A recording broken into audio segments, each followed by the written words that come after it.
Welcome to Naresh Academy UPSC, EPPSC, Group 1 and 2 related Delhi Current Affairs April 2024 Prelims Practice and Previous ప్రశ్నలు సమగ్ర విశ్లేషణ తెలుగులో question number 1 Katchatheevu ద్వీప ఎందుకు వార్తలో ఉంది సందర్భం 1970వ దశకంలో వ్యూహాత్మకమైన కచ్చతీవు ద్వీపాన్ని శ్రీలంకకు ఇచ్చిందని ప్రధాని నరేంద్ర మోదీ ఇటీవల విమర్శించారు.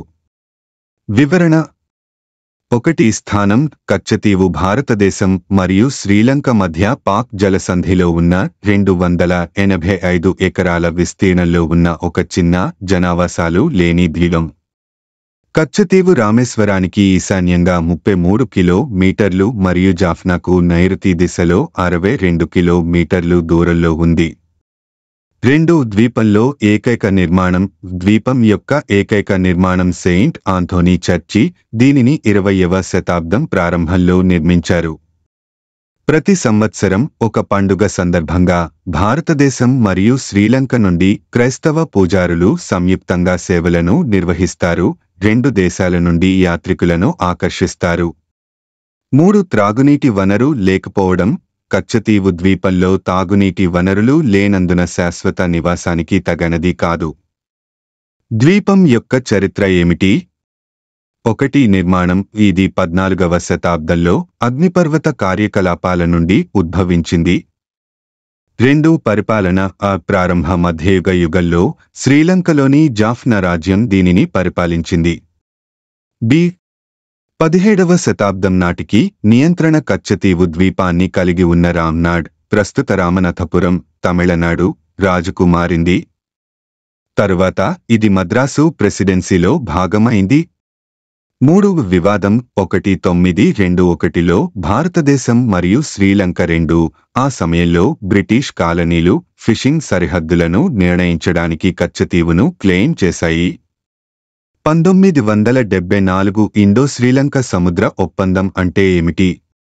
1974లో భారత ప్రధానులు ఇందిరాగాంధీ మరియు శ్రీలంకకు చెందిన సిరిమా ఆర్డి బండరనాయకే సంతకం చేసిన ఒప్పందం కచ్చతీవును శ్రీలంక భూభాగంలో భాగంగా గుర్తించింది. ఇది యాజమాన్యంలో మార్పుకు దారితీసింది. 2 ఈ ఒప్పందం భారతీయ మత్స్యకారులను మునుపటిలా కచ్చతీవులోకి ప్రవేశించడానికి అనుమతించింది, కానీ ఫిషింగ్ హక్కులను పరిష్కరించలేదు. వీసా అవసరం లేకుండానే భారతీయ మత్స్యకారులు విశ్రాంతి తీసుకోవడానికి, వలలు ఆరబెట్టడానికి మరియు కాథలిక్ పుణ్యక్షేత్రాన్ని సందర్శించడానికి మాత్రమే కచ్చతీవును యాక్సెస్ చేయగలరని శ్రీలంక అర్థం చేసుకుంది. 1976లో సంతకం చేసిన మరో ఒప్పందం ఇరు దేశాలకు చెందిన మత్స్యకారులు ఒకరి ప్రత్యేక ఆర్థిక మండలాల్లో చేపలు పట్టకుండా నిషేధించింది. అయినప్పటికీ చేపల వేట హక్కులపై అనిశ్చితి నేటికీ కొనసాగుతోంది. క్వశ్చన్ నంబర్ 2 భారతీయ రిజర్వ్ బ్యాంక్ 90 సంవత్సరాలు పూర్తి వివరాలు తెలపండి. సందర్భం ఈరోజు మహారాష్ట్రలోని ముంబైలో భారతీయ రిజర్వ్ బ్యాంక్ 90 సంవత్సరాలను పురస్కరించుకుని RBI @90 అనే కార్యక్రమం ప్రారంభోత్సవంలో ప్రధానమంత్రి శ్రీ నరేంద్ర మోదీ ప్రసంగించారు. RBIకి 90 ఏళ్లు పూర్తయిన సందర్భంగా స్మారక నాణేని కూడా శ్రీ మోదీ విడుదల చేశారు. భారతీయ రిజర్వ్ బ్యాంక్ RBI ఏప్రిల్ 1935 1వ తేదీన తన కార్యకలాపాలను ప్రారంభించి నేటికి 90వ సంవత్సరంలోకి అడుగుపెట్టింది. వివరాలు. RBI 1935లో స్థాపించబడింది మరియు రిజర్వ్ బ్యాంక్ ఆఫ్ ఇండియా చట్టం 1934 ద్వారా నియంత్రించబడుతుంది. రిజర్వ్ బ్యాంక్ ఆఫ్ ఇండియా గురించి హిల్టన్ యంగ్ కమిషన్ సిఫార్సుల ఆధారంగా ఏర్పాటు. RBI చట్టం 1934 ప్రకారం RBI 1935లో స్థాపించబడింది. ఏప్రిల్ 1, 1935న ఆపరేషన్ ప్రారంభించబడింది. RBI ప్రజా యాజమాన్యం బదిలీ చట్టం 1943 ప్రకారం 1949లో జాతీయం చేయబడింది. RBI మొదటి గవర్నర్ సర్ ఒస్బోర్న్ స్మిత్ 1935 నుంచి 37 వరకు ఆర్బీఐ మొదటి భారతీయ గవర్నర్ సిడి దేశ్ముఖ్ 1943 నుంచి 49 వరకు, మన్మోహన్ సింగ్ 1982 నుంచి 1985, 25వ గవర్నర్ శక్తికాంత దాస్ 2018. ప్రస్తుతం చిహ్నం ఆర్బీఐ యొక్క చిహ్నం పులి, పూర్వం సింహం మరియు తాటి చెట్టు. ఇంతకుముందు ఆర్బీఐ యొక్క అకౌంటింగ్ సంవత్సరం జూలై 1 నుండి జూన్ 30 వరకు ఉండేది. కానీ నుండి 2020 నుంచి 21 వరకు ఆర్థిక సంవత్సరం, ఇది ఏప్రిల్ 1 నుండి మార్చి 31 వరకు మార్చబడింది. Question number 3. ఇటీవల వార్తల్లో కనిపించిన ఒనిక్స్ సూపర్సోనిక్ క్రూయిజ్ క్షిపణి కింది ఏ దేశంతో అనుబంధించబడి ఉంది?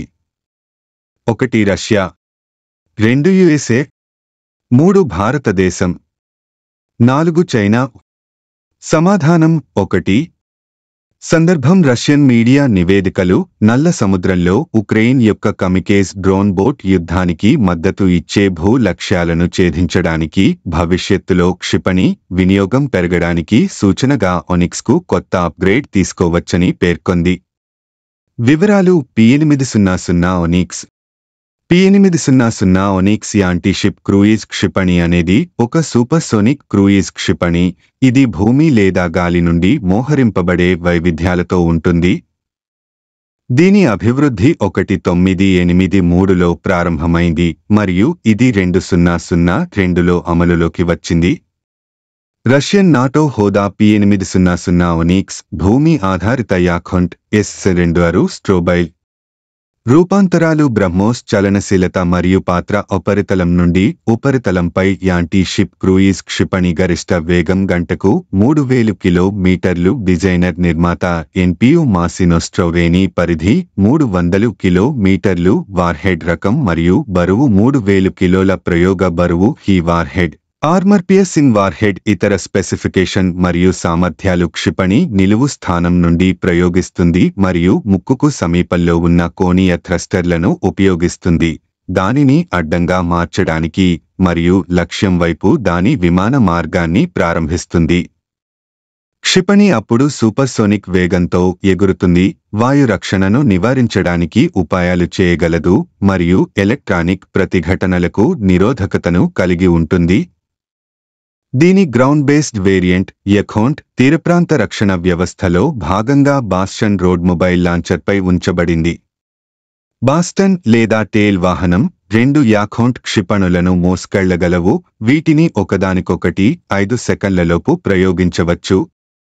P800 ఒనిక్స్ ప్రధానంగా యాంటీషిప్ క్షిపణి, కానీ ఉక్రెయిన్లో రష్యా చేస్తున్న పోరాటంలో భూబలగాలకు వ్యతిరేకంగా ఉపయోగించబడుతోంది. Question number 4. REC Skoch ESG award 2024ని పునరుత్పాదక శక్తి వర్గం యులో గెలుచుకుంది. రేక్ లిమిటెడ్ ఏ మంత్రిత్వ శాఖ కింద వస్తుంది? 1 విద్యుత్ మంత్రిత్వ శాఖ, 2 పెట్రోలియం మరియు సహజ వాయువు మంత్రిత్వ శాఖ, 3 కొత్త మరియు పునరుత్పాదక ఇంధన మంత్రిత్వ శాఖ, 4 ఓడరేవులు, షిప్పింగ్ మరియు జలమార్గాల మంత్రిత్వ శాఖ. సరైన సమాధానం 1 విద్యుత్ మంత్రిత్వ శాఖ. Rural electrification corporation limited Skoch ESG award 2024ని రెన్యూవబుల్ ఎనర్జీ కేటగిరీలో గెలుచుకుంది. ప్రధానాంశాలు: స్కోచ్ ఈఎస్జీ అవార్డులు పర్యావరణ, సామాజిక మరియు పాలన ఈఎస్జీ పద్ధతులలో అత్యుత్తమ పనితీరును ప్రదర్శించే సంస్థలను గుర్తిస్తాయి.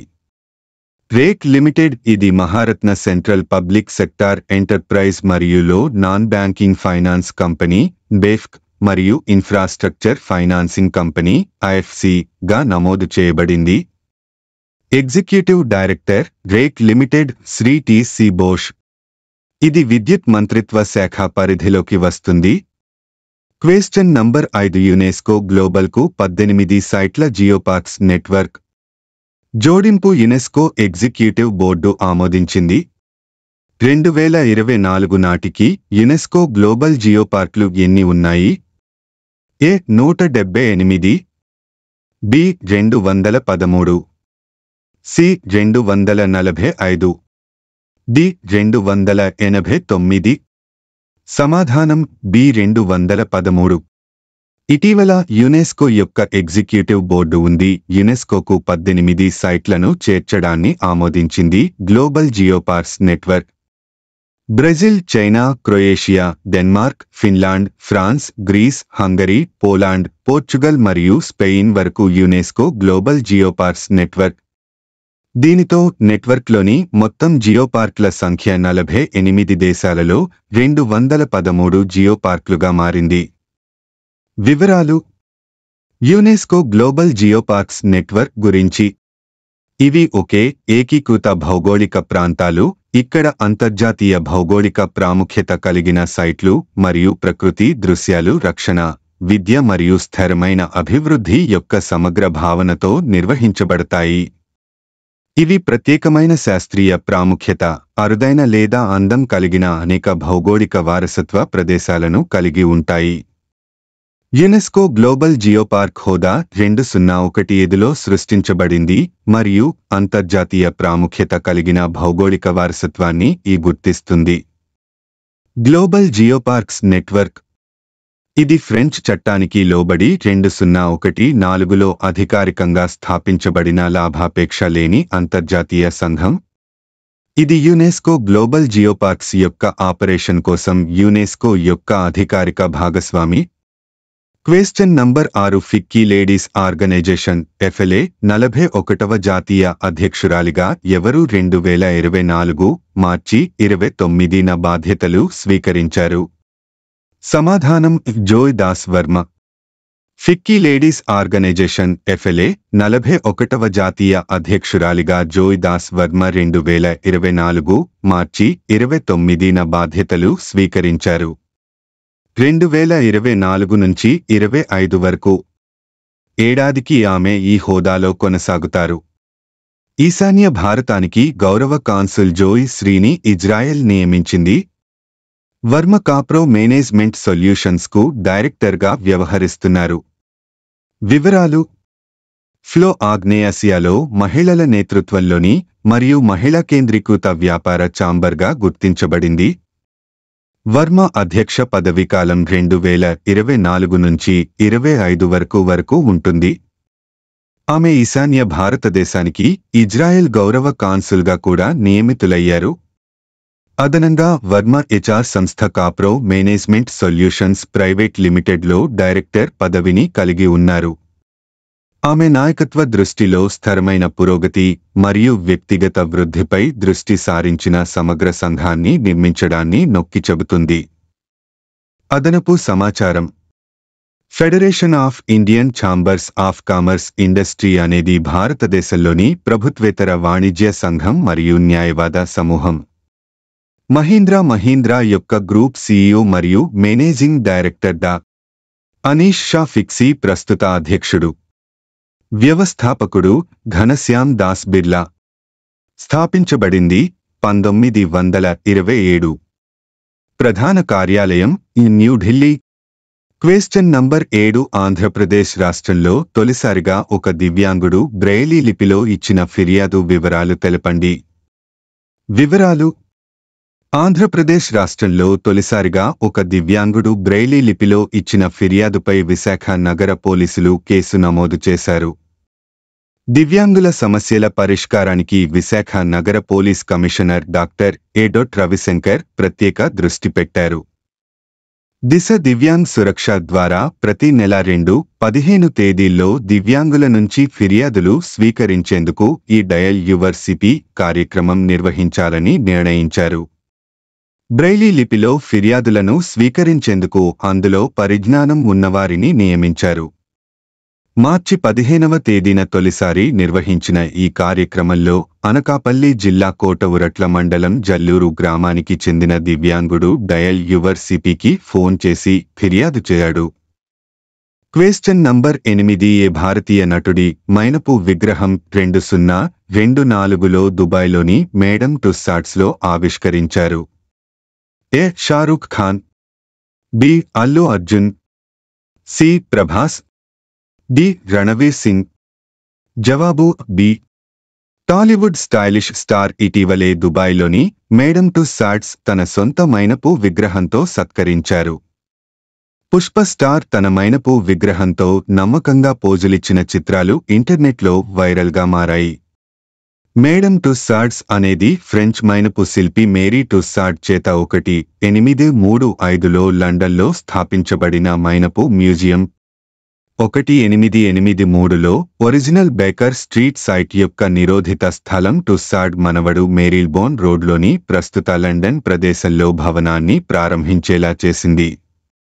క్వెశ్చన్ నంబర్ 9 కింది ప్రకటనలను పరిగణించండి. ప్రకటన 1 ప్రపంచ వస్తువుల ఎగుమతిలో భారతదేశం వాటా 32%.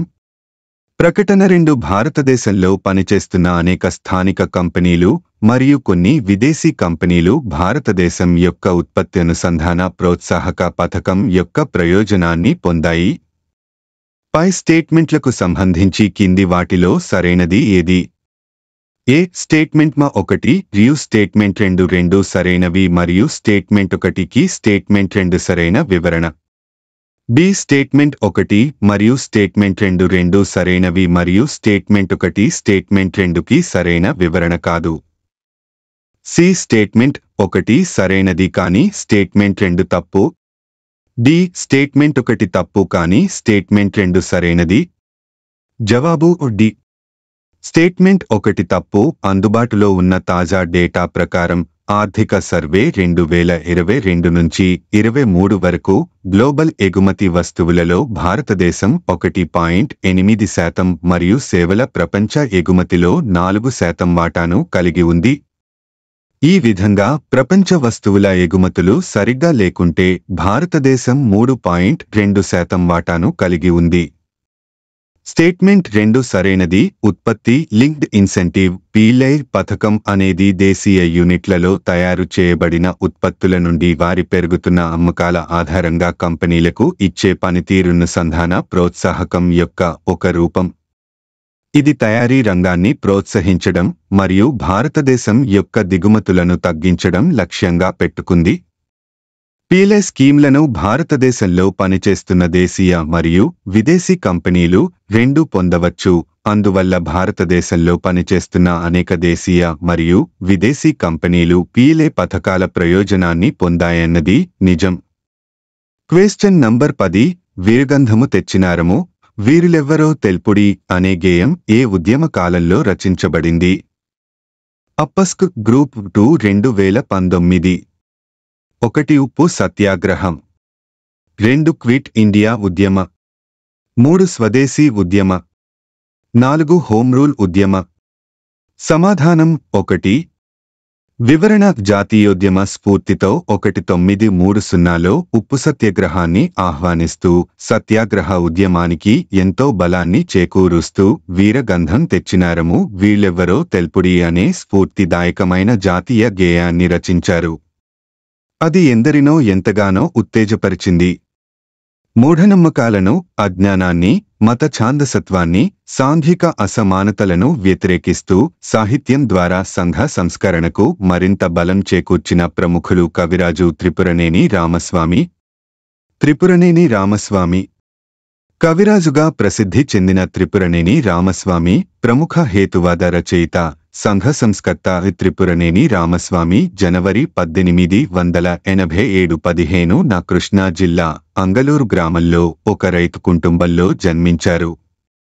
ప్రజలను మేలుకొలిపే హేతువాద భావాలను వ్యక్తపరచడానికి సాహితీ రచనలను సాధనముగా త్రిపురనేని ఎంచుకున్నాడు. రామస్వామి తన ఆలోచనలను సాహిత్యం ద్వారా వ్యక్తపరచడమే కాక ఆచరణలో పెట్టడానికి కూడా ప్రయత్నించాడు. సూతాశ్రమం అని పేరు పెట్టుకున్న ఆయన ఇల్లు రాజకీయ, సాహిత్య చర్చలతో కళకళలాడుతూ ఉండేది. పురాణాలు ఎంతవరకు వేదములకు అనుకూలమో, ప్రతికూలమో, ఎంతవరకు నీతి బాహ్యములో, ఎంతవరకు పక్షపాతములో లోకానికి తేటతెల్లం చేయటానికి వీరు సూత పురాణం రాశారు.